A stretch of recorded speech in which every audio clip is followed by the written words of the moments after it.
it's over to you, Eileen, because we wanted to do some a session. I think it was a couple of months ago, maybe we were talking about self-help, and we know that a lot of people have these kind of things on their bookshelves.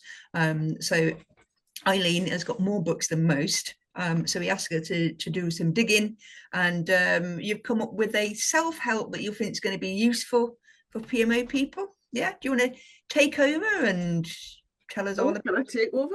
I don't Yeah. think so. Right then. So the book that I'm looking at is Grit, which is called Why Passion and Resilience Are the Secrets to Success. So this is I have got it. I have purchased the book. It's been in my library for a bit, but I've really taken to doing audiobooks as I drive up and down now. So I've also got it as an audiobook and listen to it, just for those who are interested, at 1.5 speed. Just because I can't bear the slowness of it being read at normal pace. But there we go. It means my husband won't let me have it on when he's in the car. But this book, I suppose I like to read self-help books in the kind of continuous strive to be a little bit better than what I am in all kind of ranges of life. So Grit was a book that I picked up because I just thought it was this ability to kind of dig in and do better. So that's why I bought it. Eventually got round to reading it, and it was probably a little bit different to what I'd anticipated. It was written by, as I say, this lady called Angela Duckworth, who has got more degrees than most, done a number of jobs in terms of being a KPMG, then gave it up for teaching, then looked at the psychology of getting children to learn better, and tried very much around trying to understand why some children did better than others at school. And she, I think, was quite surprised by the results, and basically found lots of very talented children didn't do well as expected, and lots of less talented children kind of overtook them. And she really wanted to understand why. And so she came up with this kind of concept of grit, which, if we go to the next slide, is not necessarily a new thing. It's been around for a long time. And even Darwin said, you know, from an intellectual perspective, people don't necessarily change an awful lot. You know, there are people who are kind of, you know, exceptionally brilliant, or so we think. But if they don't work and actually use their intelligence, then actually, you know, they don't get very far. And so this whole concept of kind of zeal and hard work is what gets us there. Now, you know, we have lots of kind of thinking about, well, is it really just hard work? Is there something a bit more to that? Surely you've just got to have a kind of a little bit of talent as we go through. And she goes through, and there's lots of, for all of those who are more academically minded, there's lots of stuff where she's done studies that have been published in papers to support that. But she came up, if we go to the next page, she came up with this kind of definition of grit. Are we there, Lindsay? The next page. Oh, she's not speaking to me. She's gone. Yes. Thank you. So grit has been this passion and perseverance towards long-term goals.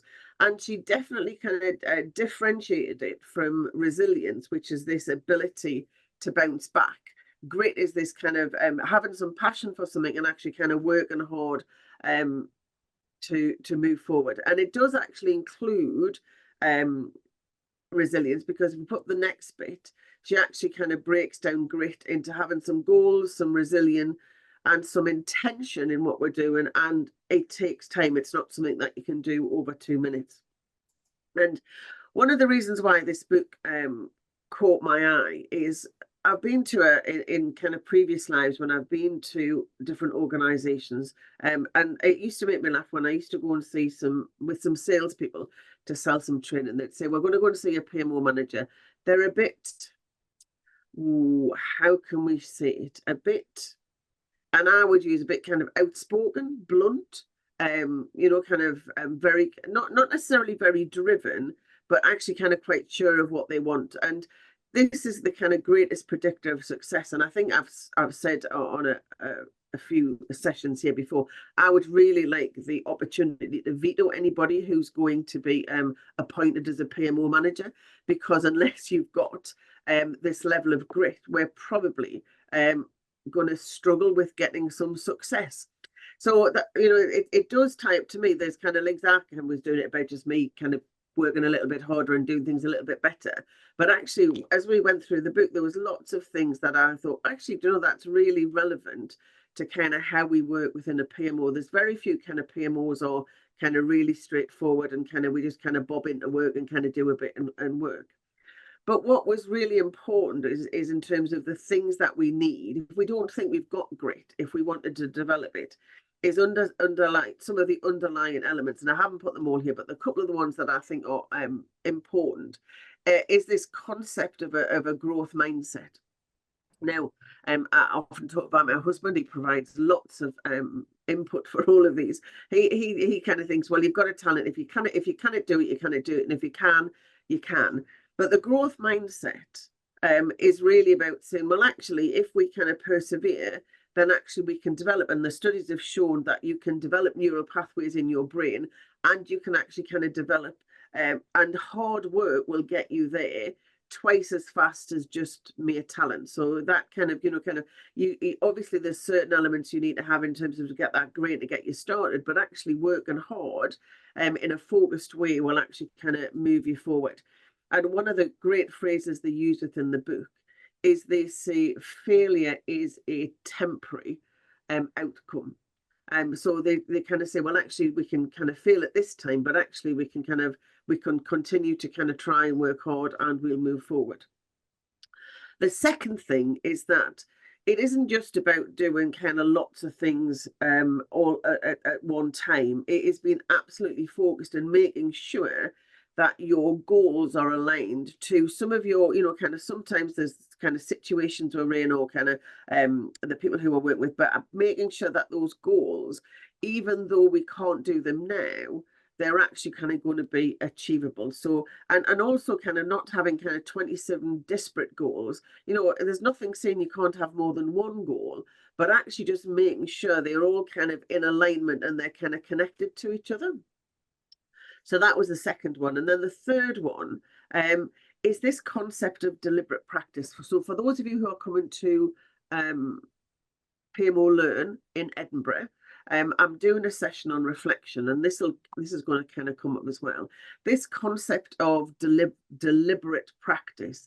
So rather than just kind of work hard and practice, it's actually about setting targets for ourselves and looking at what we want to achieve every time we try again. So this is kind of, as I said, it's not just kind of blind. It's not the quantity of the practice, it's the quality of the practice that counts. So this is where, and I don't think it's a huge jump, because this is what came to me as I was reading the book from a PMO perspective. And what we talk about in the House of PMO a lot is about having a PMO vision and those PMO services. So the PMO vision defines our objectives for our particular PMO and what we want to do. And that to me kind of gets us to our kind of aligned goals. And having the growth mindset is part of the kind of that optimism and the hope of actually saying, we can make a difference in our organization. Once we get a sponsor on board, we've got an idea of where we want to get to. And then the PMO services, which are kind of where we're going to drive those key results, allow us to do that deliberate practice. So allow us to do on a regular basis to review what we're doing and say, actually, we're making a difference, but looking at kind of going around in iterations and saying, so what are the services we need to provide in order to achieve those objectives? So for me, I just thought that I enjoyed the book, I enjoyed the audio book, but I thought it was really an interesting take on how we can work in a PMO.